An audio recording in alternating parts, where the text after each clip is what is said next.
are taught in our society that your health lies in your diagnoses, right? So having a diagnosis like diabetes or PCOS or low thyroid means that diagnosis is the problem. That's what makes you feel bad, right? But if you don't have a diagnosis, then you're healthy, right? That's how it works, obviously. But what if everything is fine, right? Everything's normal. Your labs look good, or you have a diagnosis, but it's well managed by a medication, like you have low thyroid, right? And you're taking a thyroid hormone, so you should feel great. What if you don't? What if you don't? You might know exactly what I'm talking about here. And I'm talking about it because I've been there myself, where you're fine, but really not fine, right? So you don't feel well. You feel kind of bad, but it's a mystery. Nobody knows what's going on. So this is where we have to look underneath the disease model, right? This diagnosis model of medicine, and start digging into how your body is working on a foundational level. How is your foundation? Your body has a number of foundational processes that need to happen well for you to feel good. And one of those is methylation. Now, you may have heard about methylation on social media or whatever, because a lot of people are talking about it now. But your body has to methylate in order to make energy for your cells, right? That's called cellular energy. It has to methylate to make healthy neurotransmitters. So for you to feel well and happy and joyful and not anxious and not falling into ruminating thoughts or something like that. Your body has to methylate well to manage your hormone balance, to deal with toxins and allergens, to build healthy babies, right? To reproduce. So this methylation is underneath all of these processes, but there is no disease here, right? It's just an imbalance. So we all want to feel well, to feel healthy, to wake up every day with energy, to go to sleep and fall asleep easily and stay asleep through the night, to not have anxious thoughts or, fall victim to depression or mood swings for no reason. And that doesn't mean that everybody doesn't get depressed sometimes because of life circumstances. That's completely normal. But what about depression out of nowhere, right? Depression out of the blue.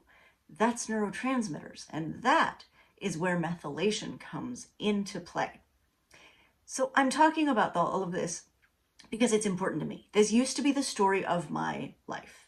I'm Dr. Amy Neuzil, and I teach people to regulate and to recover from methylation imbalances.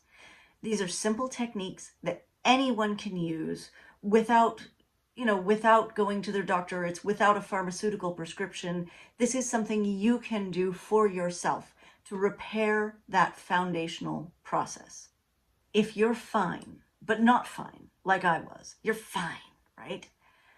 Then you've probably been to dozens of doctors and therapists, and you've joined groups online, and you've done coaching, and you've done cleanses and detoxes. You've taken a bunch of supplements, you've tried maybe even pharmaceutical medications.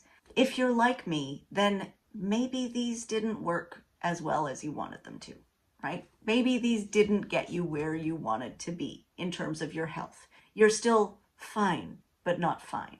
Here's the thing, that's not your fault. That's completely normal because you've been working with symptom on the outside, but not the foundation, right? That basic underlying platform. So if methylation imbalance is underneath your issues, then trying to treat the symptoms doesn't really get you where you need to be. You have to fix that foundation. So we know that methylation is that core piece that your body needs to work properly. And it becomes imbalanced for several reasons. There's a very common genetic variant called MTHFR that roughly 50% of the US population has that causes methylation imbalance. Dietary systems can cause methylation imbalance, and actually foods fortified with folic acid are partly implicated, and those are very common in North America. Everything you eat that has wheat in it, breads, pastries, pastas, cereals, all of that is fortified with folic acid. So are some really common daily staples like orange juice, right? So that could be causing a methylation imbalance. Also nutritional deficiencies, which are less common in North America, but they still happen. A lot of the problems you're having now could come down to methylation, right? Not because you haven't found the diagnosis or taken the right pill, but the great news is you can start healing and balancing your methylation today with the simple techniques and steps and tools that I teach. I can show you how to start feeling better today, right? Right now. Instead of being fine, you'll be fine.